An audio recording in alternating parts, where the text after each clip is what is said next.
All right. Good to see everyone. Let's get started. And we're going to talk about how can we reactivate our pipeline? How can we go back and send compelling, very persuasive messages to people that we've had sales calls with, we've had email communications, but for whatever reason, at that time, that deal didn't close. It didn't go through. They didn't become a client. So how can we exactly go back to them and send a series of messages that will get them to raise their hands? And how do we get that raised hands turned into a sale? Because the reality is a lot of people focus on what's in their calendar as a sales call, as a meeting next week or next month, but they forget to look at how many sales are hidden right now in my current pipeline. What am I not seeing? How many deals, if I just go back and send an email, send a text, send a message on Facebook, on Instagram, how many deals could I capture? So let's dive right in. I'm going to share my screen for everyone who's on the Zoom with me. So what we call stealth sales revival. First of all, let's talk about the difference between sales follow-up and sales reactivation. So we're talking about follow-up for any sales activity within the typical sales cycle. So if any sale typically takes you 30 days to close, so for whatever reason, someone raises their hand today, and typically it takes you 30 days for them to say yes to you, that period is considered sales follow-up. Any period past that, regardless if it's 1 day or 1 year, that's considered a reactivation activity, activities that you do past your sales cycle. So that's where you can take the scripts that we will share today. Anyone who has surpassed that period, your typical sales cycle, you can enroll them into this sequence. So who should you revive exactly? You can revive people who booked a call with you and never showed up. You can revive people who booked a call with you and said no. People who are stuck in think about it, the fence sitters. People who raise their hand to an email that you send out, to a social post, and they haven't followed up. People who clicked your emails. If you go to any email software, you can very easily see people who clicked and send the campaign specifically to them, or people who engage on your posts every single day. Like they view a story, they send you a message in the DMs, they engage with your content. You can use still these campaigns to get the conversation up and running. So first, what should I send? I have a call with someone. I do my follow-up. Hey, did you have any questions? You're sending case studies, you're sending your typical follow-up, and they don't reply. The first message that you can send to them is what we call the reactivator. So the reactivator is just a spin on the 9-word email. De-injection made it popular, but essentially what we're sending is this sentence. Hi, Chris, are you still looking to get to the outcome that you want? So are you still looking to get more sales? Are you still looking to increase your closing rate? Are you still trying to fix your lead quality? Are you still looking to scale up your store with paid traffic? What's important here is I'm sending out a message that it's not, are you interested in my thing? I have to make it around the outcome that they're looking for.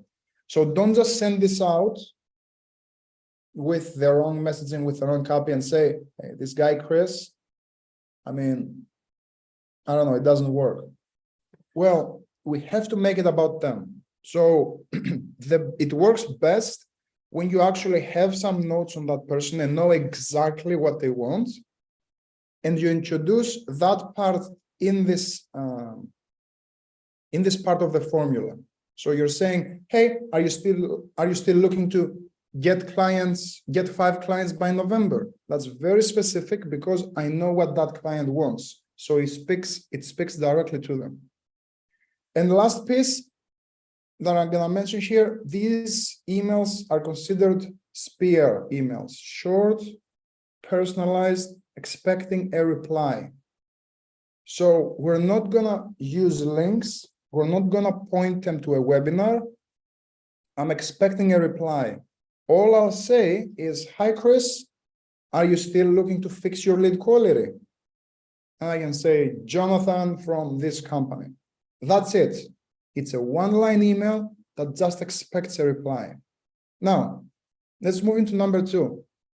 And it's what we call a case study email. But we're not going to send them to a website. We're not going to send them to an ad. We're going to do it inside the email in the sense of a story as well. This works best. So I can say, hey, first name, hope you're well.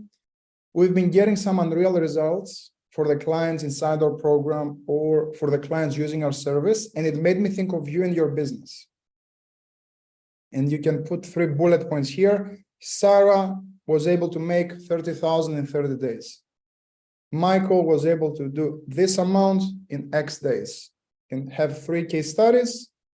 And then you're gonna have a call to action that says, what would this need to look like for it to be a no-brainer decision for you to work with us?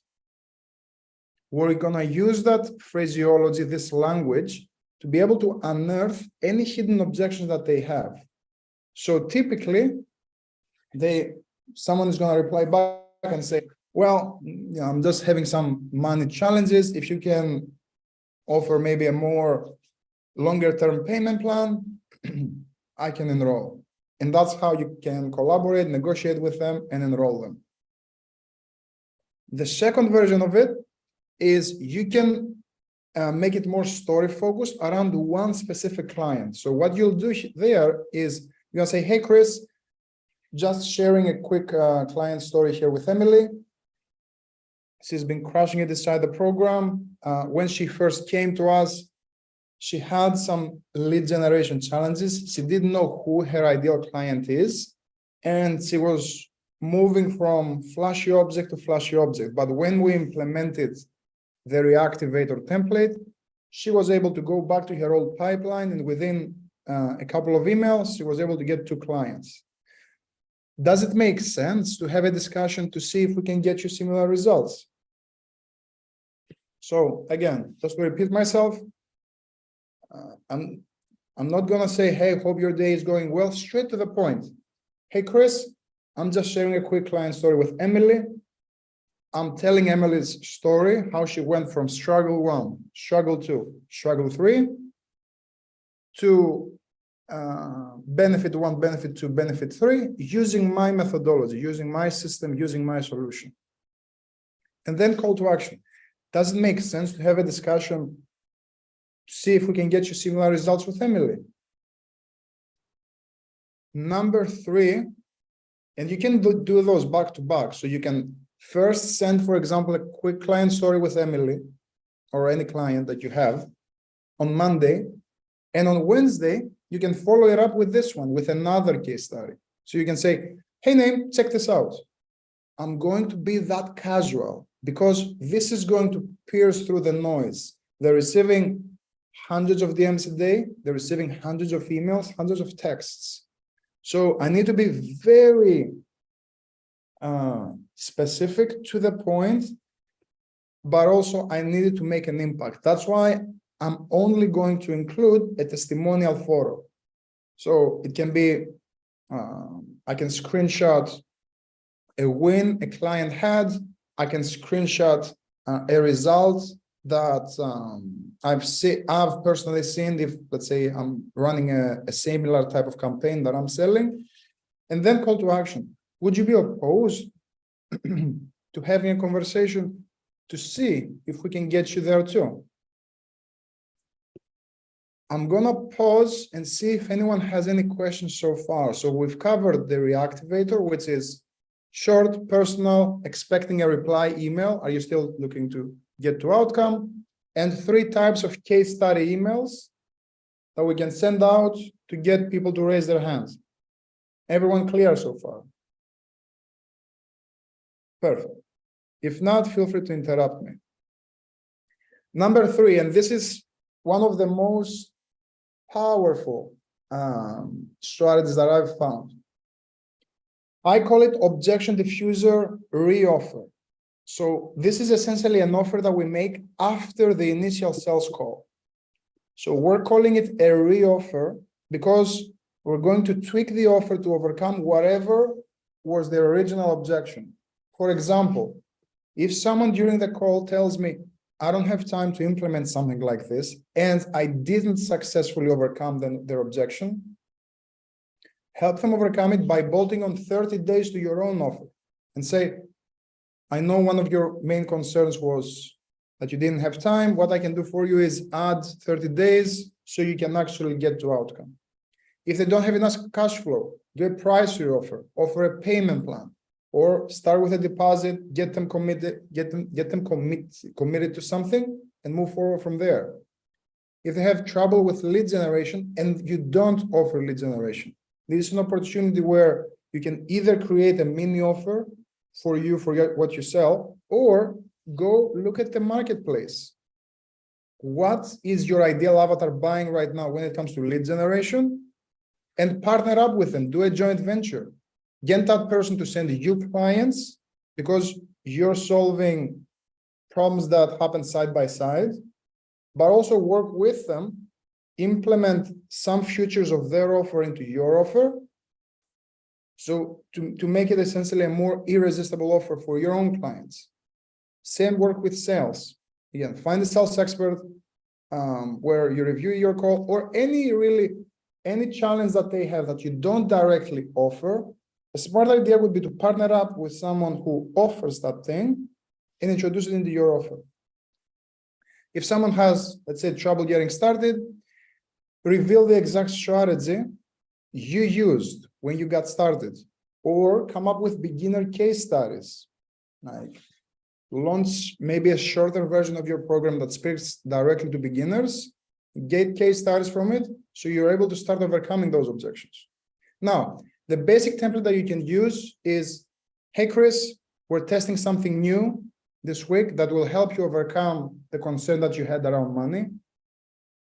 I know you were saying that it was the finances that was keeping you from being able to move forward. So if you're selling for someone else, you can say, when Chris brought this up in the meeting, I thought of you, or I thought of something special that I think might help you. Do you want me to send you more info? No worries if the timing is off. The last sentence is key because remember, I'm looking for interaction. Even a no, if I can get a no here, it's some sort of interaction. If I can get a no, I still can go back and see what's coming up for them that they don't feel the timing is off. So, but the specific reason I'm saying this line to make it okay for them to say no, make it okay for them to reply, that gives me the opening to go back. Okay, that's not a problem. What makes you feel that the timing is off right now, just in case I can help, regardless if we ever work together? Again, gives you an opening. Pricing angle. We're testing something new that will allow you to come into the program and start losing weight for less money down, and still be able to get your energy back, do more activity, you can cash flow quicker. Time frame. When they don't have the time. We're testing something new that will help you give you a longer time frame for you to implement. Would something like that help you? What do we say if someone is a fence sitter? You sit in the fence, they give you think about it, I don't know, the timing is off. After 7 days, 14 days, 30 days, go back to that person and send them this. I'm super curious, and I hope you don't mind me asking. I'm currently making a ton of upgrades to my program or to my solution or to my service. And I know you've been on the fence, and the timing was off. What would it need to look like for to be a no-brainer for you to work with us? That's how you're getting engagement. That's how you're able to unearth hidden objection that they may have. Because some people may be embarrassed to tell you, I'm having trouble with my schedule. I'm having trouble with my money. And you're not able to say, you didn't have the best day. You didn't help them overcome that objection. Still, go back, send them this. Richard. Yeah, so how often are you sending these emails? It sounds like it's what, 1 week, 2 weeks, 3 weeks, or 1 month, 2 month, 3 months? Because one was 14 days. Because I could probably put that in my pipeline there. Absolutely. In my anyone yeah. who's not taking what I'm going to cover today, everyone who's not going to take it and plug it into their pipeline, they're going to miss 100,000 in sales, for minimum. And I say that the reason I'm saying that is I got a call 3 weeks ago from a 9-figure business owner. He wanted me to implement some sales processes. He launched a new coaching program. I didn't jump into a call. I didn't train necessarily his closers. All I did is I went into his pipeline and I started reactivation campaigns. We probably pulled 150,000 in 7 days. Yeah. Like the sales are in the pipeline. A lot of people, okay, we always talk about, let's close on the call. Let's handle objections. But the thing is, sales are, again, it's a marathon. Like if someone didn't close, it doesn't mean that they're not going to close in 7 days, in 14 days, in 30 days. So just to answer your question, because I'm going on a rant, you can use this entire sequence, for example, the reactivator. You can take it and send it. After 3 days, you can do a case study. Right. After 5 days, you can do, let's say, a reoffer. You can continue after 7 days and 7 days. Then I will let them breathe for 30 days, and I will repeat that sequence. Okay. Yeah, because I have like a couple thousand sitting there. We took all people just clicked on my ad. We're gonna work on it together. Like you're a VIP client, so we're gonna brainstorm specifically on what works. Okay, yeah, because I got a ton of them. All right, good. But yeah, don't worry about it because we're gonna work on it together. Thank you, sir. Kennedy. Hey, Chris, how's it going? Good. How are you? I'm doing good. So I have a question. I actually had a couple people that said no, but it was because of a money objection. I did schedule the follow-up call, which is a couple weeks out. It's about 2 to 3 weeks out. Would you start the reactivation sequence now and try to initiate an offer in between, or would you wait until the touch base meeting happens and then offer them an offer then? Yeah, I wouldn't wait unless they give you a specific way that they're going to come up with the money. I see. So start that now, because Absolutely. It would make sense to wait 3 weeks and then for them to say, well, I still don't have it. Yeah, well, I don't have the money. I see. Nothing changed. Yeah. Nothing changed, yeah. Or they no-show you. Right. That's the thing with a lot of money objections. That's why I think last week we talked about the money objection handling flow. Like it's important to have that conversation. Even if they don't pay you right then and there, help them come up with a specific plan of them coming up with the money. Otherwise, just setting a follow-up is a waste both of your calendar's time. Right. Now you're So start this immediately. just hoping for a sale that it's not going to happen. They'll no show and we'll get disappointed. Yeah, I see. Okay, so I'll start that like immediately. Yeah. Like I wouldn't specifically for you. I would just dive into the reoffer. The reoffer. Yeah. Would you end the question like, does it make sense to explore this now, or like because?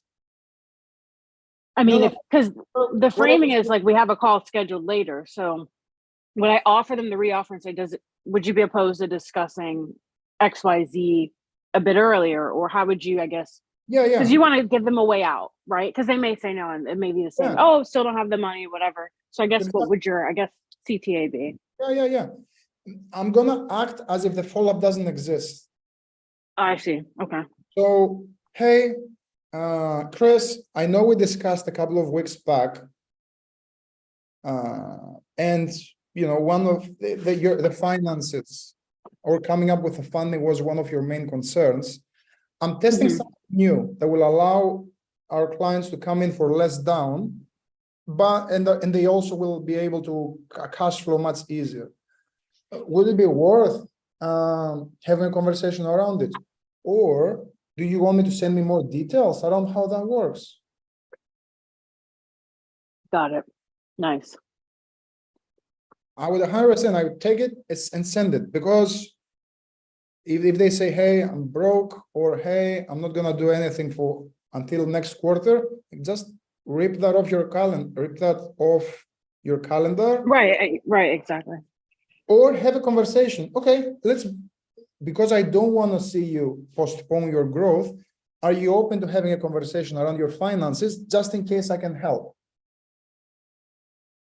Yeah. Again, this is not just to get the sale, right? It's to, again, to re-engage the conversation. I'm curious. I'm Chris. I didn't have, let's say, the money when I talked with you. I didn't have the money to engage. Now, you're sending me a text that says, hey, I came up with a payment plan. Okay, let me hear you. I'm gonna raise my hand. So you still have the interest there. Okay.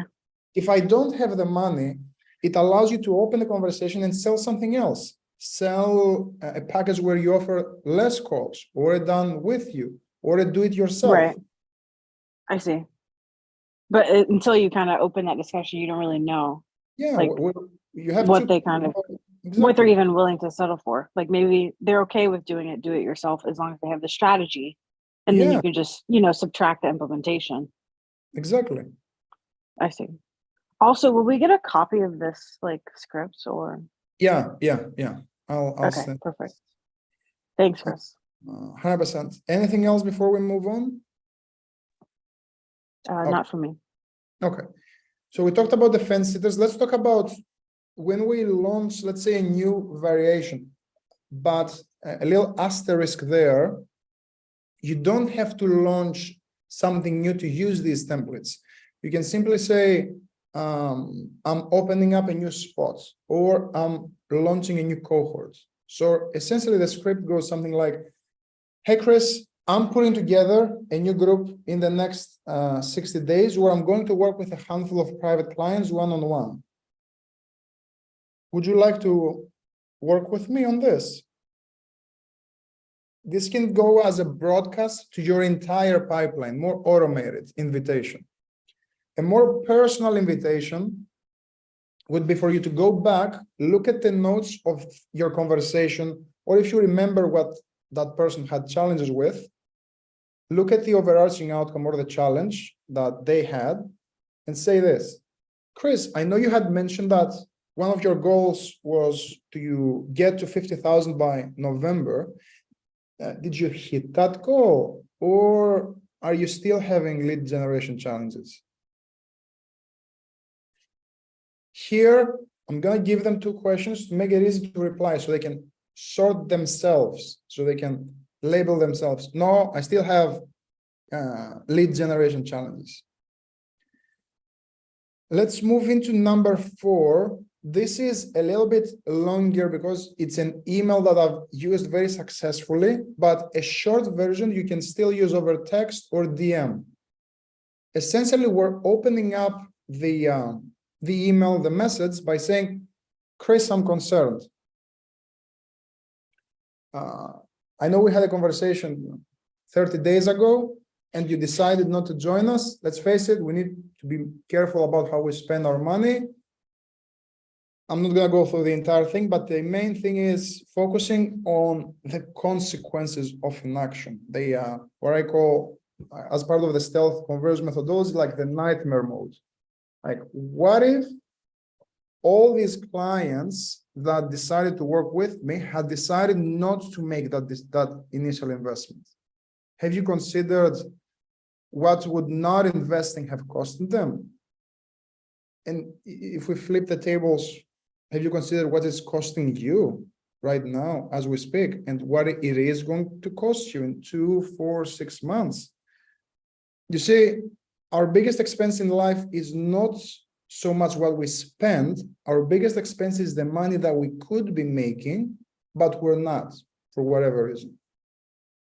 So I'm gonna skip ahead. You're gonna have the script. Let's move into essentially, just to summarize it, stage number 4 is all about discussing the cost of inaction. And you can be more direct with it at this stage because it's been 3 follow-ups. It's been for 3 follow-ups already. You're 3 follow-ups in. You've sent them the reactivator, you've sent them the case studies, and you've sent them a reoffer. So now you can be more direct. Chris, I'm a little bit concerned. I know we had discussed 30 days ago that you wanted to lose 20 pounds, but I didn't see you join us. So what is going to change? From the case studies that I sent you above, have you considered what would happen to those people if they hadn't taken action? And when it comes to your situation, have you considered what happens if you don't make a change in the next 2, 4, 6 months? When I see a lot of people postpone it, is they keep having low energy, they keep having that problem. So you see, when it comes to email or DMs, I am allowed, quote unquote, to say that because as long as I have permission, I've had a nice conversation with the person, I'm not coming off as pushy because it's over text. I'm not forcing them to make a decision during a call. On a call, as we've discussed a lot in the past, you cannot do that. I'm not going to be critical at them and I'm going to say, you're going to stay fat, you're going to stay this, you're going to stay that. No, but over text and with the right language, I can start seeding these things. Message number 5, and this closes the loop, the breakup. Every circle, every wave of the stealth sales revival, like this pipeline reactivation methodology, we have to close the loop. We have to show them that, okay, I've reached out 4 times. Are we breaking up? A lot of times, this is the message that will get the most replies. Because think of it as the final call to action. Like we have 4 touch points early on that, for lack of a better term, we're brainwashing them. And in the breakup, a lot of people will jump in and save the sale. They save the conversation. No, I'm still interested. So this is where we're going to use things like, have you given up on your goal? Chris, I've visited you often. I've sent you 4 emails, but I haven't heard back. Have you given up on increasing your closing rates? A lot of times, you can do a follow-up the day after, just like that. Are we over? That's it. So once you close that loop, a question that some of you might have is, okay, but if I send, are we over? What do I do in the next? What do I do the next time I follow up with them or I launch a stealth sales revival campaign? That's when you act. If you haven't heard back from them, you act as if it never happened. First of all, because number 1, you don't know if they saw it. Number 2, even if they saw it, you cannot imagine how much people forget. Number 3, you can simply start sharing case studies with them. Even if it's over, it doesn't mean that you have to, even if it's over for them, it doesn't mean that you, as someone who wants to impact their life, their business, their day-to-day, you're going to stop supporting them. That's why you will continue sending them case studies. If you have, let's say, a coaching program, you can send some screenshots of the work that you're doing on the inside, some calls. This is what's happening. And you don't even have to have a call to action. Hey, this is what we covered on the call day. We talked all about stealth sales revival campaigns. Let me know if you want in. So I can use more curiosity hooks, and there are a lot of different things that I can do. I'm just giving you a framework to work off of, and we can take it from there. I'm going to drop this in the chat. Let me just move this thing here. I'm going to drop it in the chat for everyone who's in the Zoom room, and I'm going to take any questions.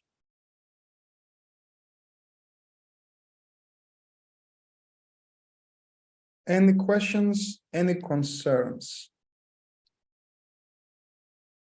And it doesn't have to be about the revival campaign.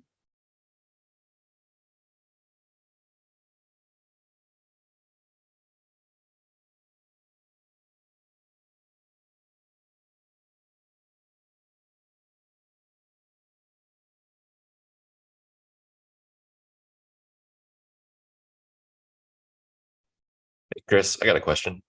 Yep, let's go for it. Yeah. So my understanding is when it comes to visual presentations during the presentation stage, that's not something you are very supportive of. As I go through the presentation, sometimes I feel like they haven't fully comprehended everything that's included, and they'll kind of sometimes ask, okay, so what am I getting after the end? I figured one of the things that I should be doing is checking in after each pillar a little more to see if they have questions. Besides doing that, could I get some clarification on how you feel about visual presentations, or if it should just be more about making sure they understand if they have any questions? Do you feel like this would benefit you after each pillar? Yeah, so when it comes to the challenge with visual presentations, it's not that I hate visual presentations. The problem is, for example, if I was attempting to sell you guys right here, right now, something, this is the worst thing, like sharing my screen. It's the worst thing that I can do. Why? Because I can talk about, for example, the reactivator, and someone might be looking at the case study already. So they're not paying attention to what I'm saying. They're just looking. So their attention is divided. I don't have them, right? Like any slide, and if you see like the best TEDx, talks, they have a slide, but the slide shows nothing, or it has 1, 2 words, or maybe a sentence. Because you draw attention with the sentence, you give context, and then you focus on the speaker. If I just throw up a slide with all the deliverables, I'm going to be talking about, let's say, the coaching program, and they're going to be curious about the forum, and they're going to miss everything I talked about during the coaching pillar. So what you could do if you want, let's say, a visual aid, you can do something like this. Like you pop open your whiteboard and you're writing it out, right? So here's what we're going to work on. You know how you mentioned that right now you have low energy because you don't have the right diet? Well, the first thing that we work on is the diet plan. And here's how it looks like. Joe sits down with you and measures macros, micros, and blood work. So what that allows you to do is it gives us a good pulse on where you're at, based on what you're reading, based on your exercise, blah, blah, blah, blah, blah. Does that make sense what I'm doing? So I'm just giving him bullets and I'm giving context right after. Yeah, it makes sense. Keep them focused on what you're actually talking about. Yeah, because if I just open a slide and just put diet plan, 5 coaching calls here, and 3 forum, I may be talking about the diet plan, and this guy, forum, what's forum? And his mind is elsewhere. The other thing I wanted to mention is, what was the other thing that I wanted to mention? It escapes me. It's just, you always have to tie it in, like everything that you present, you're getting this, is because you know how you said that right now you're having challenges with this, this is how you fix it. So it's future coaching, let's say 5 weeks of coaching, that's going to allow you to have this and this and this benefits. And what that means for you is it's going to do this and this and this for you. So the formula is future that gives benefit that will help you this way specifically for you. And once you go through all these pillars, something that I also like to do is when I ask a decision question, a commitment question, do you feel like this would be the answer for you? Yes. Why? Once we go through that loop, then I'm going to ask a follow-up. Okay, so with this structure of 5 weeks of coaching, the community, the forum, is there any specific reason that you feel that this would not work for you though? So I'm giving a quick summary. Again, this is in the same sentence, right? So coaching with Joel, doing the blood work, having a forum that you can ask questions, like this program structure, is there any reason you feel it would not work for you? So what this allows me to do is to do a double confirmation to eliminate the value objection or any other objection that they might have, but also it summarizes the program in a sentence, summarize the 3 pillars.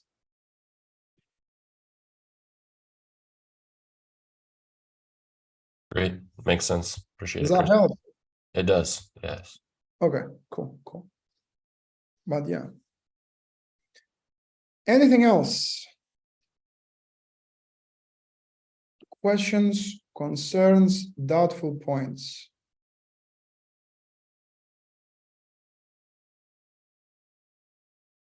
If there's, please, Joe. Yeah. I was having a conversation with somebody about the order of doing this, asking for the sale. Okay, it looks like we covered what you might be looking for in a program. The investment is price drop. And then I was curious if you do the 6-second delay there or jump right into typical next steps. You can do either or. The main thing is not to make it super awkward. Like people, the easy button is to just be silent. Like if you feel that we're gonna mess, let's say we're gonna mess, not you specifically, right? But you just what's needed for you is 5,000 so you can start losing weight.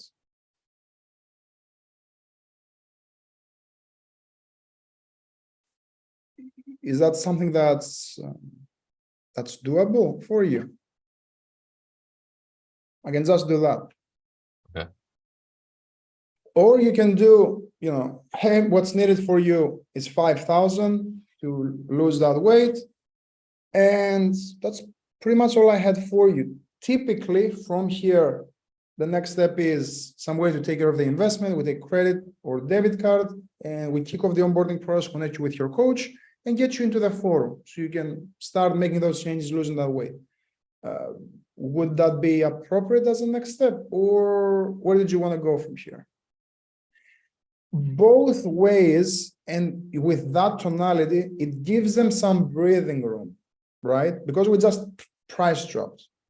And a lot of people, so with either through my silence or through my tonality, I'm softening, I'm allowing let's say their adrenaline to lower, to relax, to sit into the price.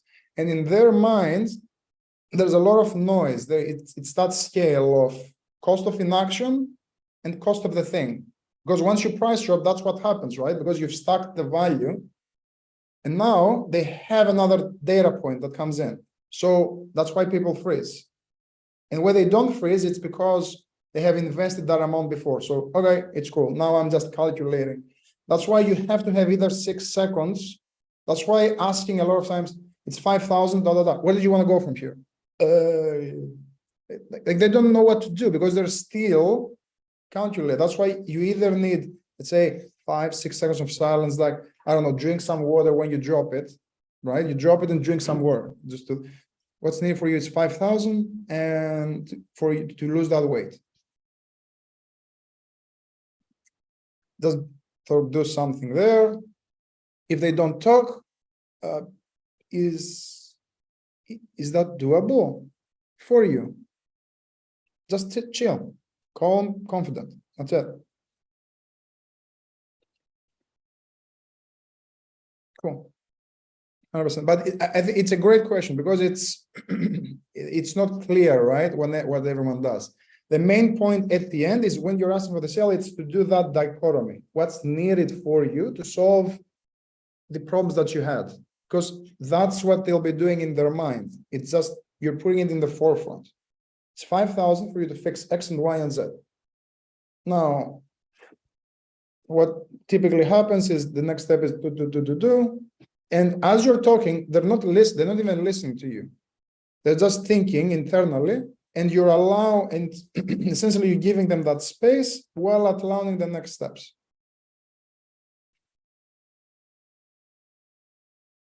Makes sense. Appreciate it. Cool. 100%. Anything else before we wrap up, ladies and gents? Hey, Chris. Bob, good to see you. Thank you. Good to see you. Good to be seen by anybody. Yeah. Hey, I'm trying to, when I get back, I'll get back to work towards the end of the year. Mhm. But I've been thinking, just trying to improve my offer and make it more and more valuable, and try to have it a $5,000 would be my middle one. But I've been wondering, is that too much to be asking for? Does the average person have $5,000 on their credit card to drop? How And- much does the average person spend to fix the relationship with their child? Yeah, and what you did last week is going to help me do that. I'm going to do like a pre-survey and have them come up with that number before the call. Like, and for the most part, they're going to say 15, 20, 30, 40, $50,000. Yeah. So So, if you're spending 40,000 a year, and mhm, how many years have you been trying to fix it? 2. Mm. Okay, so we've spent at least 60,000. I'm Right. downplaying it. I'm not gonna say, Yeah. oh, it's 40 and 40. That's close to 100,000. No, I'm gonna say, okay, so you spend. So the calculation is 80. I'm gonna say, okay, so you've spent at least 60,000. I like that. They're gonna say, oh, it's even more. Yeah, I mean, whatever, at least 60,000. So does it make sense to invest 4,000 to put yourself in the best possible position to get your son out of your home, get him into a job and have like a functioning life? And You see, it's not about what they have because they can't Right. come up with the money. If right, I'm they're spending sick- it anyway, right? If I'm sick, I don't care if I don't have money to buy a bubble gum. I'm gonna find it. Right. Oh, I got you. Yeah. Yeah, just like my heart It's surgery. serious to me, I'm gonna find it. They're You going find- to find next month, how are they going to feed their son? How are Right. they going to take him to a psychologist? They're gonna find the money, right? It's not that they, just let him tear up everything. Right. Right. Yeah. This You is gotta- important because we're not asking the right question, right? It's not about what they have like today as we speak in the credit card. It's not your responsibility to know. Right. Right. Your job is, hey, am I doing a good job showing them how much they're spending right now? Because this problem Right. goes fixed. And not just what they're spending out of pocket, what they're spending emotionally. Every Okay. day having to go through that battle of don't do this, Chris. Don't do this, don't do this. Right. Because if I'm all day, if I'm doing preaching to someone who doesn't listen, I'm going to spend on nicotine. I'm going to spend on drinking. I'm going to spend on who knows what. Postponing my retirement. I'm going to be spending. Yeah. So Okay. that's the real cost. That's the focus, really. It's not my job they got to go get, if they're sick enough, they'll go get the money. I We gotta will just never show know- them. We will never know what someone has. Do I know if they have been, let's say, through 5 divorces and they can go through their ex and lend the money? It's not what I'm suggesting anyone do, right? But I just don't know. I'm not in a position to know what they have available or not. Right, right. Okay. All right, thank you, Chris. Yeah, I'm I gonna, mean, I'm gonna read. I'll reach out to you too on my email because I do want to talk to you about, yeah, you know, yeah. working together.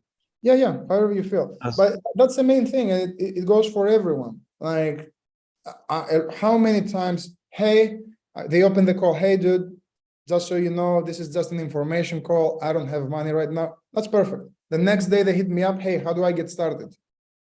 Did the money fall out of the sky suddenly? Right. No, it's just priorities. Like if we live in first world countries, we can find the money. It's how the system works.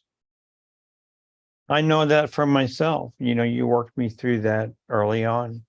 And I Yeah. found the money. I didn't think I had the money, but I found the money because I was, you know, I was like in critical condition. I needed to get fixed. So Yeah, you find the money. exactly.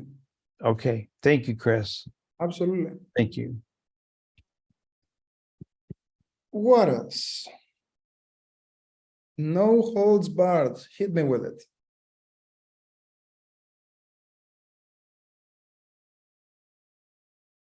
Going once. Going twice. Well, that's all I had for you. Really enjoyed this one. Same place, same time. I'll be here for you. The replay will be on YouTube. Joe, before we go, anything? Okay, cool. 100%. The replay will be Okay, on thank you. YouTube, so you can catch it as well. Have a good one. Good to see everyone. Thank you, Chris. Bye.